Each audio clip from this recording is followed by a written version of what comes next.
आइए फ्रेंड्स, मैं दीपक नागर स्वागत करता हूं आप सबका अपने YouTube चैनल पर। आइए इस क्वेश्चन को स्टार्ट करते हैं।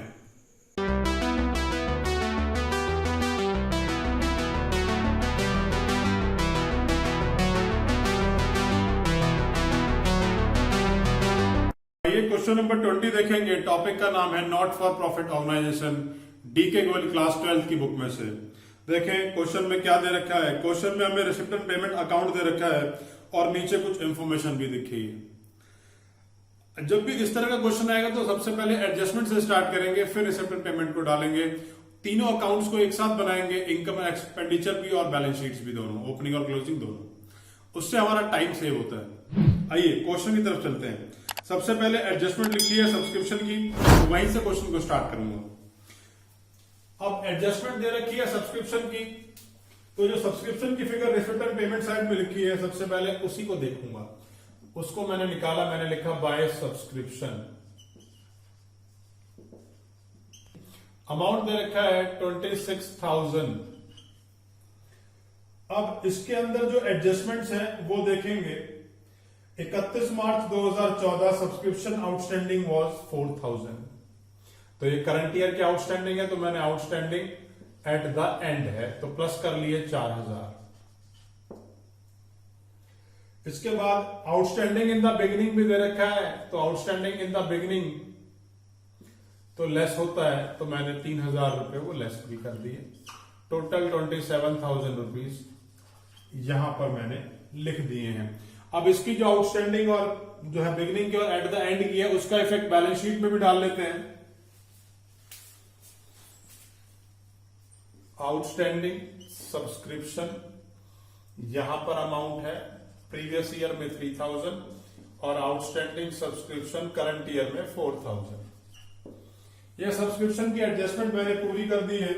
इसके बाद सैलरी के बारे में लिखा है, तो सैलरी मेरा खर्चा है, तो देखते हैं पेमेंट साइड में खर्चे के नाम पर, सैलरी के नाम पर कितने पैसे लिखे हैं। अमाउंट है 12,000। अब इसके अंदर जो अमाउंट आया है वो आउटस्टैंडिंग एट द एंड का दे रखा है, और हमें मालूम है कि क्लोजिंग लायबिलिटी प्लस होती है। तो आउटस्टैंडिंग एट द एंड मतलब लायबिलिटी एट द एंड, तो 2,000 रुपए मैंने प्लस कर दिया। टोटल अमाउंट 14,000 हो गया। इस अमाउंट को क्योंकि एट द एंड वाला है तो क्लोजिंग बैलेंस शीट में भी शो किया जाएगा, तो यहां आ जाता हूं और क्लोजिंग बैलेंस शीट में लिख देता हूं आउटस्टैंडिंग सैलरी 2,000। अब देखेंगे आगे क्या लिखा है। क्लब के पास बिल्डिंग है 80,000 की, फर्नीचर है 20,000 का, तो इनको क्योंकि ओपनिंग डेट पर ये सारी की सारी वैल्यूज दे रखी हैं, तो ओपनिंग बैलेंस शीट में लिख देता हूं। बिल्डिंग कितने की है? 80,000 की। फर्नीचर कितने का है?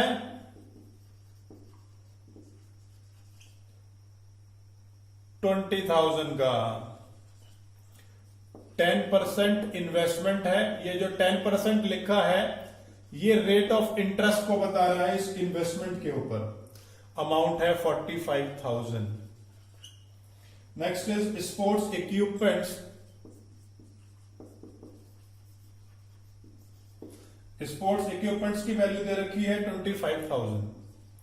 तो इस तरीके से करते हुए मैंने जितनी भी फिगर्स ओपनिंग में दे रखी थी सबको डाल दिया। नीचे एक एडजस्टमेंट लिखी है, depreciation charge on these items including purchase was 10%।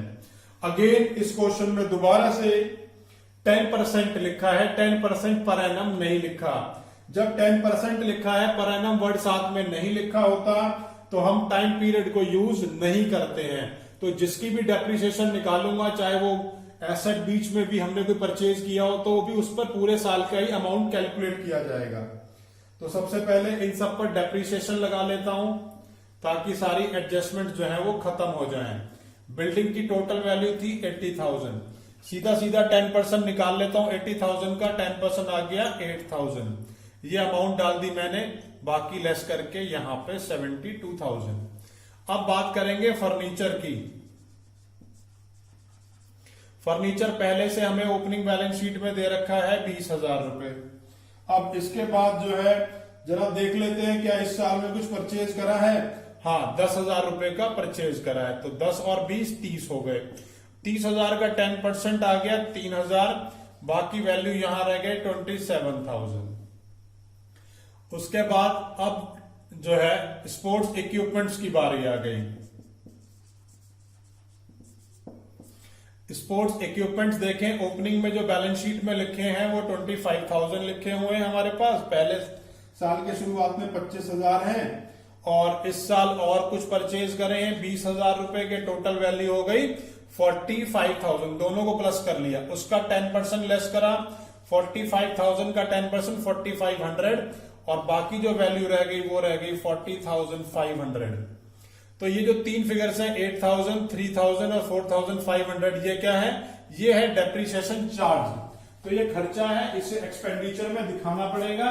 तो यहां एक्सपेंडिचर की तरफ आ जाते हैं और लिख देते हैं to depreciation on furniture. Furniture के ऊपर था 3,000 और बिल्डिंग के ऊपर है 8,000 और to depreciation on sports equipments this is 4,500। तो तीनों डेप्रिसिएशन मैंने यहां चार्ज कर दी। अब रिसिप्ट एंड पेमेंट को देखेंगे। सबसे पहले रिसिप्ट साइड में लिखा है बैलेंस ब्रॉट डाउन। ये ओपनिंग कैश और बैंक का बैलेंस है। तो ये कैश और बैंक का बैलेंस जो आपका ओपनिंग बैलेंस है वो हमने यहां लिख दिया। ये अमाउंट है 5,000। उसके बाद सब्सक्रिप्शन की बारी आ गई। सब्सक्रिप्शन की तो एंट्री हम पहले ही कर चुके हैं, तो अब हम उसके बाद वाली फिगर देखेंगे, वो है एंट्रेंस फीस। एंट्रेंस फीस के बारे में कुछ लिखा तो है नहीं क्वेश्चन में, तो एंट्रेंस फीस क्या होगी मेरे लिए? Revenue receipt. रेवेन्यू रिसिप्ट मतलब इनकम साइड में शो की जाएगी। अमाउंट हो गया 4,000। Next is tournament fund. अब इस क्वेश्चन में एक नई बात है। यहां पर अब तक आपने जितने भी क्वेश्चन देखे थे वहां पर क्या था? फंड ज्यादा थे, खर्चे कम थे। यहां पर क्या? फंड कम है और खर्चा ज्यादा हो गया है। तो यहां लिख देंगे खर्चों की तरफ to excess expenditure to excess tournament expense over tournament fund. 21,000 रुपए आपने खर्च कर दिए हैं। देखें जरा पेमेंट साइड में टूर्नामेंट एक्सपेंसेस 21,000 है, लेकिन रिसिप्ट साइड में टूर्नामेंट फंड कितना है? 15,000। तो जो फालतू खर्च हो गया उसको खर्चों में ही दिखाना पड़ेगा, और तो कोई तरीका है नहीं। अगर फंड ज्यादा हो जाता तो मैं क्लोजिंग बैलेंस शीट में ले जाता। आइए आगे चलते हैं। लिखा है sale of old newspaper, by sale of old newspaper. अब सेल ऑफ ओल्ड न्यूज़पेपर की वैल्यू है 2,000। उसके बाद है लीगेसी। लीगेसी का मतलब होता है भाई कैपिटल रिसिप्ट। रोज रोज नहीं मिलेगी। जब कोई आदमी मर जाता है और मरने के बाद अपनी वसीयत, मरने से पहले अपनी वसीयत किसी ट्रस्ट के नाम कर जाता है। मोस्टली इस तरह की प्रॉब्लम तब आती है जब आप जैसा कोई बच्चा अपने माँ बाप की सेवा नहीं कर रहा होता, तो वो तंग आकर के कहते हैं भाई मैं अपनी सारी प्रॉपर्टी ट्रस्ट में ले जाऊंगा। तो वो वाली बात है ये वो है ये लीगेसी। आइए आगे चलते हैं। अब हमने रिसिप्ट साइड सारी की सारी डाल ली। अब पेमेंट साइड में आ जाते हैं। पेमेंट साइड का मतलब खर्चे की तरफ। सैलरी हमने एडजस्ट कर ली है, फर्नीचर भी एडजस्ट कर लिया है, ऑफिस एक्सपेंसेस है उन्हें एडजस्ट कर लेते हैं। अब ऑफिस एक्सपेंस का अमाउंट आया है 8,000, खर्चा है रूटीन का, एक्सपेंडिचर में लिख दिया। टूर्नामेंट एक्सपेंसेस ऊपर ले ही चुका हूं 21,000 रुपए। स्पोर्ट्स इक्विपमेंट्स की भी एंट्री मैंने डाल दी थी जब परचेज को, वहां मैंने डेप्रिसिएशन को निकाला था। अब balance carried down. Balance carried down का मतलब है कि कैश और बैंक का क्लोजिंग बैलेंस है, तो इसे भी यहां लिख देता हूं कैश एंड बैंक। अमाउंट दे रखा है मेरे को 16,000 रुपए, 16,000। इस तरीके से मैंने सारी की सारी फिगर जो है वो डाल ली है। बस एक चीज रह गई है, वो है 10% इन्वेस्टमेंट। अब 10% तो लिखा हुआ है, इन्वेस्टमेंट की वैल्यू भी दे रखी है, तो 10% ऑफ 45,000 इज 4500। क्या ये इंटरेस्ट आया है? जरा एक बार अपनी रिसिप्ट साइड में देखें। नहीं भाई, मेरी बुक में तो लिखा नहीं हुआ। अगर आपकी में लिखा है तो प्लीज देख लें, मेरी में तो नहीं लिखा हुआ। अगर नहीं लिखा मतलब आना चाहिए था। जब आपने इन्वेस्टमेंट में पैसा लगाया है तो किस लिए? क्योंकि ब्याज मिलना चाहिए। अगर नहीं मिला तो आ जाएगा, इनकम है इस साल की, लिख दूंगा by accrued interest on investment, this is 4500। कैसे निकाला? 45,000 की इन्वेस्टमेंट है, 10% का रेट है, उसका 10% आ गया। अब क्योंकि एक्रूड है तो दो जगह एडजस्ट होगा। एक तो इस साल की इनकम में जोड़ दिया, एक अभी तक आया नहीं है तो मेरे लिए एसेट है। एक्रूड इंटरेस्ट 4500, और जो ऊपर की 10% इन्वेस्टमेंट थी उन्हें भी नीचे ले आता हूं, दिस इज 45,000।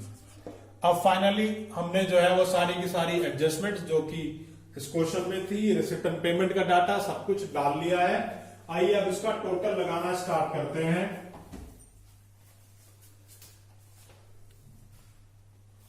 अब इस तरफ इस बारी खर्चे जो हैं वो ज्यादा हैं हमारे, और खर्चों का हम लोग टोटल लगा लेते हैं। ये टोटल आ रहा है 43,500। अब इनकम का टोटल लगाते हैं। इनकम की टोटलिंग आ रही है 37,500। This is 37,500। अब तो जो बड़ा होता है, जिसकी टोटलिंग बड़ी होती है, उसे हम दोनों तरफ लिखते हैं, तो मैंने उसे दोनों तरफ लिख दिया है। अब टोटल खर्चे हैं 43,500, उसमें से इनकम लेस कर दी। अब खर्चे ज्यादा हैं, इनकम कम है, तो मैं लिखूंगा डेफिसिट, और ये अमाउंट आ गया 6,000, मतलब 6,000 रुपए का लॉस हो गया। आप इसे excess of income over expenditure करके भी लिख सकते हैं। आइए ओपनिंग बैलेंस शीट का टोटल कर लेते हैं।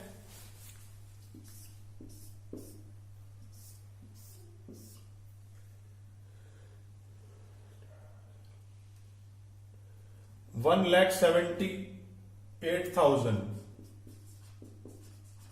इस तरफ तो कुछ है ही नहीं, तो एज इट इज ये बैलेंस यहां डाला, और इसकी जो बैलेंसिंग आई मैंने उसे कैपिटल फंड के नाम से लिख दिया 1,78,000। ये कैपिटल फंड मैं नीचे ले आता हूं,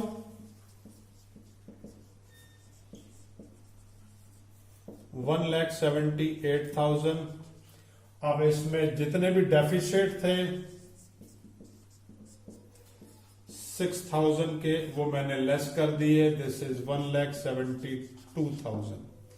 अब अल्टीमेटली सारी की सारी फिगर्स एडजस्ट कर ली है मैंने, सिर्फ टोटल लगाना बाकी है। डेफिसिट है तो लेस हुआ, अगर सरप्लस होता तो प्लस हो जाता। इनका टोटल कर लेते हैं। वैल्यू आ रही है 2,09,000, 2,09,000। अब एक बार जरा इस साइड का टोटल भी चेक कर लेते हैं। यहां का भी टोटल जो है वो 2,09,000 आ रहा है, 2,09,000। और फाइनली हम सबको क्वेश्चन जो है वो इसी तरीके से करके दिखाना है। अगर इस क्वेश्चन में कोई भी प्रॉब्लम है तो नीचे कमेंट बॉक्स में कमेंट कर सकते हैं। अगर इस क्वेश्चन में किसी भी पॉइंट पर आपको ऐसा लगता है कि मुझे पॉइंट समझने की जरूरत है, तो नीचे डिस्क्रिप्शन बॉक्स में मैंने अपने सारे लेक्चर्स लिखे हुए हैं, वहां पर जाकर के आप मेरे सारे के सारे लेक्चर्स देख सकते हैं। अगर लेक्चर पसंद आया हो तो प्लीज लाइक बटन जरूर दबाइएगा।